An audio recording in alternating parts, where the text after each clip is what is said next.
Hey there guys, it's Metro and we are back. This is Season 4 Mythic Plus of Shadowlands and we are back taking a look at specific tips and tricks, one specific topic and elaborating on it, explaining everything you need to know. This was something we did in Season 3. There's a whole playlist if you want to see some of the old stuff. Some of it will still be relevant today, but honestly the new dungeons for Season 4 look like they're going to be even more rife for this kind of thing. So we're back with Iron Docks. This one has a lot of cool stuff you could do in it already, but we are starting with the most insane thing I've ever seen in any type of Mythic Plus before. Let's take a look at it right now and then I'll explain to you a little bit about what's going on here and kind of the repercussions of it.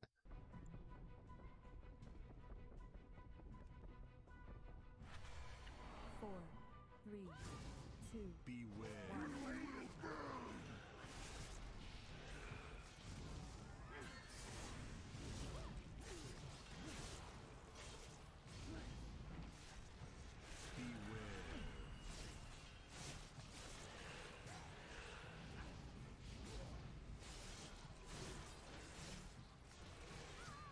Four, still definitely a lot, but that's what I'm saying. We have 16 minutes at this point. That's really good, considering we had to pull all that trash still.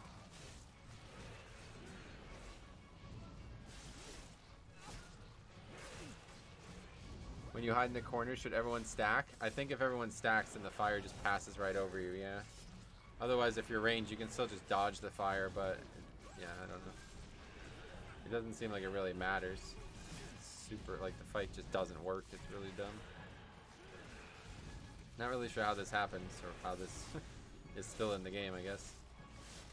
But yeah, you can actually gather all of these mobs up and then move them into the corner. So yeah, simply establish threat on them. I mean, that's kind of important, just obviously making sure nobody else pulls threat on them while they're coming over here, and then just quickly hiding in this corner. And once you get them all over here, for some reason, nothing actually happens. There's really only one mechanic that you're going to see, and it's the lava sweep. The other two mechanics from the other two bosses, they literally don't occur, and I have no idea why. I don't fully understand how this game works, but I can't understand why bringing them over here would make that happen. There's two mechanics though that are really crucial if you can't tell on this boss that aren't happening. One is the shield from this shaman type boss. This usually really slows the fight down. Like if you don't burn through the boss's health pool before the shield comes up, you're often sitting there waiting and waiting, or even sometimes you'll break it and it'll heal, so that's gone. You also don't have the traps going on either, and then the only actual mechanic that's happening is the fire wave. And so I'm not exactly sure what the actual best way to handle this is, but I've been told that if everybody just stacks directly on the boss, the fire wave will just pass right over you, which I believe that to be the case, because that seems to be how it works when you're actually tanking. And so it just turns into this giant like cleave, and as you see, we have a Frosty K doing 55k on this boss. So yeah, this really makes this fight a lot easier, and especially on Fortified Week, this is going to dramatically improve the kill rate on an encounter like this. But there's a little bit more to talk about here. Usually when we make these videos, I kind of just explain to you maybe a little bit about the how and everything about why you should do it, but this one is kind of borderline on something that I think it's important that we have a discussion about. In the beginning of Shadowlands, I actually made a video where I showed people how to snap Executor Tarvold from Sanguine Depths down to the second layer. If you remember Sanguine Depths, you remember that boss being like really only difficult because of the hallway that you fought him in. If you could fight him somewhere else, it was a very easy encounter. So that was like really just a stupid thing that Blizzard did. They left the door openable. You can literally just walk right by the boss and then he would snap down like anything else that would snap in the game. Now, when I made that video, there was a lot of people saying that I was like actively exploiting the game in a way that I should be banned for. And that is definitely something that you should consider when taking a look at this here. But I'm going to tell you guys the absolute hard truth about this game, especially with Mythic Plus. For whatever reason, in Mythic Plus, Blizzard does not seem to care. If this was a raid encounter, like if what we're doing right now was a raid encounter, you would absolutely be banned for it. You and your entire guild would be banned, probably for a full reset for something like this. But the philosophy behind probably why they don't care in Mythic Plus is, one, because probably a lot harder for them to actually fix some of this stuff. This is definitely not supposed to be in the game, and apparently it's been in the game since Warlords of Draenor. So, but if you didn't actually do challenge modes in MoP and WoD, you missed a very crucial discussion that they had about actually nerfing or changing dungeons throughout an expansion. The TLDR of that post was that even though people were exploiting these dungeons to the nth degree and absolutely breaking them, like I'm talking about like 3-minute dungeons, they did not want to change that because there's a leaderboard attached. And that's still true for Mythic Plus. People do keys and they push and do progression keys based on strategies that they're forming and learning right now. So if if Blizzard did change something that was formerly only allowing these people to do like a 35 or something like that, and all of a sudden the highest key possible in this dungeon was like a 30, that would dramatically upset the balance of that leaderboard and the potential of the game moving forward. So in general, I think that philosophy will always stand true. Mythic Plus is not about killing this boss. Coming in here and killing this boss is just a small part of what Mythic Plus is. The actual important part is the timer. Now, I said all these words in the past as well, and even then people still were saying like,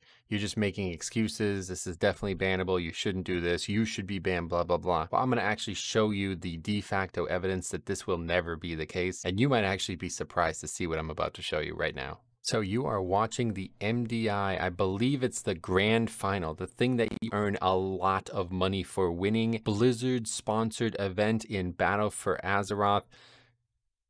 And what you just saw there is the boss actually getting anti-snapped. So these are some of the most prominent players. You'll recognize Gingy and Naywell. He's aggroing everything up here, and then Gingy is actually going to misdirect the boss to him, and because the boss cannot snap up to him without resetting, it is instead going to snap him down here, and all the trash that was aggroed to him is going to snap with him. So yeah, maybe Blizzard wouldn't necessarily be happy seeing something like this, but it is absolutely not only allowed, but literally allowed at the highest possible level of Mythic Plus in the game, the level where you actually earn real dollars from it. So that's it. As far as I'm concerned, that discussion is over. Should you do it? Well, yeah, if you want to upgrade the key even easier, if you want the boss to be better, if you want the group to be more cohesive, you're probably going to have to do it. I try to take a stand against stuff like what they just showed in Battle for Azeroth, and it just didn't work, man. Everybody else in the group did not care. They did not want to, play by the rules. They did not care about the integrity of the dungeon. They simply wanted to go fast. And at the end of the day, that's kind of all that really matters in keys. So whatever you think about that, that's just how it is. So at the end of the day, let's focus on the tip and trick. It's very interesting. Will it ever change? Like I said, apparently it's been this way since Warlords of Draenor. I never really interacted with it because we used to actually just be able to reflect the fire. In WoD challenge modes, like reflecting was overpowered. There was multiple classes that can do it, and it would literally just completely destroy this boss and a lot of other bosses. So that was a far bigger, more overpowered thing. This is simply just killing the bosses. The weird thing is that the mechanics don't work. I think there's a very good chance that they fix that, they isolate however this is caused, and they stop making the mechanics work. But honestly, it's probably still better to tank them in this spot because keeping them all together is really crucial, and you can actually have the guy charge against the wall still, and it would still be very, very little danger. I'm just not really sure what would happen with the traps, but yeah, regardless, this probably is still going to be the strategy. So just wanted to get this one out here. We got a lot of cool stuff. If you guys have seen anything or heard of anything that you really want me to take a look at and make a video on, please let me know. Otherwise, I hope this helps. Iron Docks is kind of a tight timer right now, but I actually really like how much cool stuff there can be done in the dungeon. So I hope this will be enjoyable for you guys. Hope it will help. If you have any questions, please let me know. Otherwise, check the playlist. Thanks for watching. We'll see you in the next one.